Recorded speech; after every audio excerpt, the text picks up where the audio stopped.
ഈശോ മിശിഹായ്ക്ക് സ്തുതിയായിരിക്കട്ടെ. ഉണ്ണീശോയെ വരവേൽക്കുവാൻ 8-ാം ദിവസത്തിലേക്ക് നമ്മൾ പ്രവേശിക്കുമ്പോൾ ഇന്ന് നമുക്ക് ഒത്തിരിയേറെ സന്തോഷമുള്ള ഒരു ദിവസമാണ്. പരിശുദ്ധ അമ്മയുടെ അമലോത്ഭവ തിരുനാൾ ഇന്ന് നമ്മൾ ആഘോഷിക്കുകയാണ്. എല്ലാവർക്കും പരിശുദ്ധ അമ്മയുടെ അമലോത്ഭവ തിരുനാളിൻ്റെ എല്ലാവിധ ആശംസകളും പ്രാർത്ഥനകളും ഏറെ സ്നേഹത്തോടെ നേരുന്നു. പരിശുദ്ധ അമ്മ തൻ്റെ ജീവിതത്തിലൂടെ നമുക്ക് നൽകുന്ന സന്ദേശത്തിലേക്ക് നമുക്ക് കടന്നു വരാം.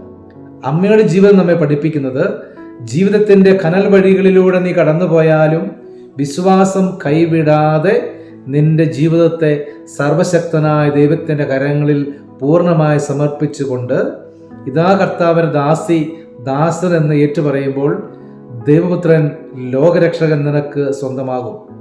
നിന്റെ കുടുംബം, നിന്റെ ജീവിതം, നിന്റെ അധ്വാന മേഖലകളെല്ലാം അനുഗ്രഹീതമാകുമെന്ന സന്ദേശമാണ് പരിശുദ്ധ അമ്മ നൽകുന്ന ഈ സന്ദേശം നമ്മുടെ ഹൃദയങ്ങളിലേക്ക് നമുക്ക് ഏറ്റുവാങ്ങിക്കൊണ്ട് അമലോത്ഭവിയായി ജനിച്ച അമ്മയുടെ മാധ്യസ്ഥം തേടി നന്മയിലും സ്നേഹത്തിലും വിശ്വാസത്തിലും വിശുദ്ധിയിലും വളർന്നു വരുവാൻ, അങ്ങനെ ഉണ്ണിയായി പിറന്ന ലോകരക്ഷകനെ നമ്മുടെ ഹൃദയങ്ങളിൽ സ്വീകരിക്കുവാനുള്ള വലിയ കൃപയ്ക്കായി നമുക്ക് പ്രാർത്ഥിക്കാം.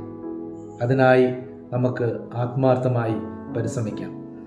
ഇന്ന ദിവസം ഈ സുഹൃത ജപം ചൊല്ലി നമുക്ക് പ്രാർത്ഥിക്കാം.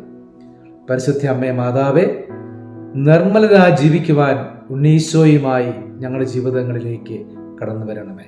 എല്ലാവർക്കും ഒരിക്കൽ കൂടി പരിശുദ്ധ അമ്മയുടെ അമലോത്ഭവ തിരുനാളിൻ്റെ മംഗളങ്ങളേറെ സ്നേഹത്തോടെ പ്രാർത്ഥനാപൂർവ്വം നേരുന്നു.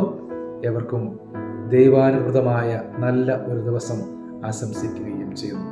ദൈവം നമ്മെല്ലാവരെയും സമർത്ഥമായി അനുഗ്രഹിക്കട്ടെ.